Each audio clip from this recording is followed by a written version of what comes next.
Hello guys, তো আজকে সকাল সকাল ঘুম থেকে উঠে পড়েছি। সকাল বলতে বহু সকালে উঠে পড়ে রেডি হয়ে গেছি। দেখতে পাচ্ছ বাইরে অন্ধকার।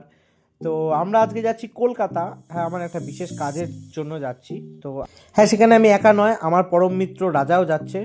আমাদেরকে গোপাল বলতে আমার একটা ভাইয়ের মতনই বন্ধু, সে আমাদেরকে একটু স্টেশনে নামিয়ে দিয়ে আসলো। তারপরে আমরা বর্ধমান লোকাল ধরে চলে গেলাম বর্ধমান স্টেশনে। হ্যাঁ, তোমাদের মনে হয়তো আসতেই পারে যে আমরা কলকাতা যাচ্ছি, তাহলে বর্ধমান যাচ্ছি কেন। আস্তে আস্তে দেখো, সমস্তটা বলবো। তারপর আমরা ট্রেনে হাওয়া খেতে খেতে খেতে খেতে আমরা পৌঁছে গেলাম বর্ধমান স্টেশনে সকালবেলা। তো সেই বর্ধমান স্টেশনে নেমে দেখি সাংঘাতিক ভিড়, ভোরবেলাও এত ভিড়।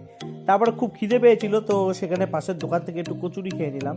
তারপরে আমরা বর্ধমান স্টেশনে 1 নম্বর প্ল্যাটফর্মে চলে গেলাম, কারণ সেখানে দিয়ে বন্দে ভারত যাবে, সেই বন্দে ভারতটা দেখার জন্য। যে দেখে এসে আমরা তারপর চলে আসলাম আমরা আমাদের ট্রেনের কাছে, এবং আমরা এত কেন ঘুরে ঘুরে বর্ধমান হয়ে যাচ্ছি পরে ভিডিওতে